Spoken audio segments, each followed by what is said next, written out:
ಕಲಬುರಗಿ ಬಳಿಕ ಈಗ ಶಿವಮೊಗ್ಗದಲ್ಲೂ ಕೈದಿಗಳು ಪರಾರಿಯಾಗಿದ್ದಾರೆ. ಕೇಂದ್ರ ಕಾರಾಗೃಹಕ್ಕೆ ಕರೆದೊಯ್ಯುವಾಗ ಕೈದಿ ಎಸ್ಕೇಪ್ ಆಗಿದ್ದಾನೆ. ಅರಣ್ಯ ಇಲಾಖೆ ವಶದಲ್ಲಿ ಇದ್ದಂತ ವೆಂಕಟೇಶ್ ಎಂಬಾತ ಪರಾರಿ ಆಗಿರುವಂಥದ್ದು ಕಲಬುರಗಿ ಆಯಿತು. ಈಗ ಶಿವಮೊಗ್ಗ ಸರದಿ, ಅಲ್ಲೂ ಕೂಡ ಕೈದಿ ಪರಾರಿ. ಕೇಂದ್ರ ಕಾರಾಗೃಹಕ್ಕೆ ಕರೆದೊಯ್ಯುವಾಗ ಕೈದಿ ಎಸ್ಕೇಪ್ ಆಗಿದ್ದಾನೆ. ಅರಣ್ಯ ಇಲಾಖೆ ವಶದಲ್ಲಿದ್ದ ವೆಂಕಟೇಶ್ ಎಂಬಾತ ಈಗ ಅವನು ಪರಾರಿಯಾಗಿದ್ದಾನೆ. ಹೊಸನಗರ ತಾಲೂಕಿನ ಆಡುಗೋಡಿ ಗ್ರಾಮದ ವೆಂಕಟೇಶ್ ಬಟ್ಟೆಮಲ್ಲಪ್ಪ ಸರ್ಕಲ್ ಬಳಿ ಎಸ್ಕೇಪ್ ಆಗಿರೋ ಅಂತ ಕಿಲಾಡಿ. ನನಗೆ ಹಸಿವಾಗ್ತಾ ಇದೆ, ಊಟ ಕೊಡಿಸಿ ಅಂತ ಹೇಳಿದ್ದ ಕದೀಮ. ಹೀಗಾಗಿ ಊಟ ತರಕ್ಕೆ ಹೋಗಿದ್ರು ಅರಣ್ಯ ಅಧಿಕಾರಿಗಳು. ಬಳಿಕ ಜೀಪ್ನಲ್ಲಿ ಇದ್ದಂಥ ಸಿಬ್ಬಂದಿ ಮೇಲೆ ಹಲ್ಲೆ ಮಾಡಿ ಆತ ಎಸ್ಕೇಪ್ ಆಗಿದ್ದಾನೆ. ಹೆಚ್ಚಿನ ಮಾಹಿತಿ ನೀಡಿದ್ದಾರೆ ನಮ್ಮ ಪ್ರತಿನಿಧಿ ಪ್ರಸನ್ನ. ದೂರವಾಣಿ ಸಂಪರ್ಕಕ್ಕೆ ಸಿಕ್ಕಿದ್ದಾರೆ. ಪ್ರಸನ್ನ, ಕಲಬುರಗಿ ಆಯಿತು, ಈಗ ಶಿವಮೊಗ್ಗದ ಸರದಿ, ಇಲ್ಲೂ ಕೂಡ ಕೈದಿ ಎಸ್ಕೇಪ್.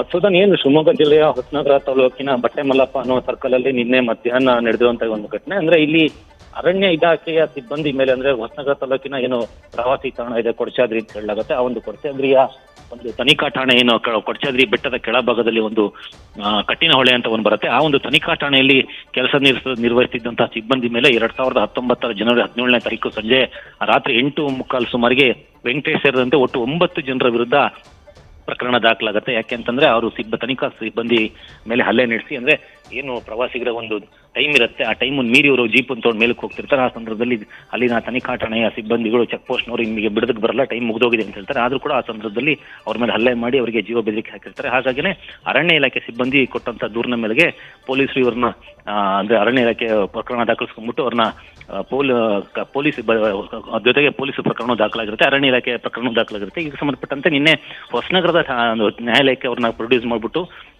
ಮಾಡಿದಾಗ ಅವ್ರನ್ನ ನ್ಯಾಯಾಧೀಶರು ಅವ್ರನ್ನ ಜುಡಿಷಿಯಲ್ ಕಸ್ಟಡಿಗೆ ಕೊಡ್ತಾರೆ, ನ್ಯಾಯಾಂಗ ಬಂಧನ ಅವ್ರಿಗೆ ವಿಧಿಸ್ತಾರೆ. ಹಾಗಾಗಿ ಅವ್ರನ್ನ ಶಿವಮೊಗ್ಗದ ಕೇಂದ್ರ ಕಾರಾಗೃಹಕ್ಕೆ ಕರ್ಕೊಂಡು ಬರುವಂತ ಮಾರ್ಗ ಮಧ್ಯದಲ್ಲಿ ಬಟ್ಟೆಮಲ್ಲಪ್ಪ ಅಂತ ಊಟ ಏನು ಸರ್ಕಲ್ ಬರುತ್ತೆ, ಆ ಒಂದು ಸರ್ಕಲ್ ನಲ್ಲಿ ಆತ ನನಗೆ ಹಸುವಾಗ್ತಿ ಊಟ ಕೊಡಿಸಿ ಅಂತ ಹೇಳ್ತಾರೆ. ಹಾಗಾಗಿ ಸಹಜವಾಗಿ ಅವನಿಗೆ ಊಟ ಟೈಮ್ ಆಗಿದ್ರೆ ಊಟ ಕೊಡ್ಸಕ್ಕೆ ಅಂತ ಹೇಳ್ಬಿಟ್ಟು ಅಧಿಕಾರಿಗಳು ಹೊರಗಡೆ ವೆಹಿಕಲ್ ಇಳ್ಬಿಟ್ಟು ಹೊರಗಡೆ ಹೋದಾಗ ಇದ್ದಂತಹ ಒಂದಿಬ್ರು ಸಿಬ್ಬಂದಿಗಳ ಮೇಲೆ ಅವನು ಹಲ್ಲೆ ನಡೆಸ್ಬಿಟ್ಟು ಪರಾರಿಯಾಗಿರುವಂಥದ್ದು. ಇದು ನಿಜವಾಗ್ಲೂ ಅರಣ್ಯ ಇಲಾಖೆಗೆ ಮುಜುಗರವನ್ನ ತಂದಿರುವಂತಹ ಪ್ರಕರಣ. ಯಾಕೆಂದ್ರೆ ಒಂದು ನ್ಯಾಯಾಂಗ ಬಂಧನಕ್ಕೆ ಒಳಪಟ್ಟಿರುವಂತಹ ಕೈದಿನ ತುಂಬಾ ಜಾಗರೂಕತೆಯಿಂದ ಎಚ್ಚರಿಕೆಯಿಂದ ಆತನ ಜೈಲಿಗೆ ಕರ್ಕೊಂಡೋಗಿ ಅವರಿಗೆ ಜೈಲು ಸಿಬ್ಬಂದಿಗೆ ಹ್ಯಾಂಡ್ ಓವರ್ ಮಾಡೋ ತನಕ ಅವ್ರ ಜವಾಬ್ದಾರಿ ಇರುತ್ತೆ.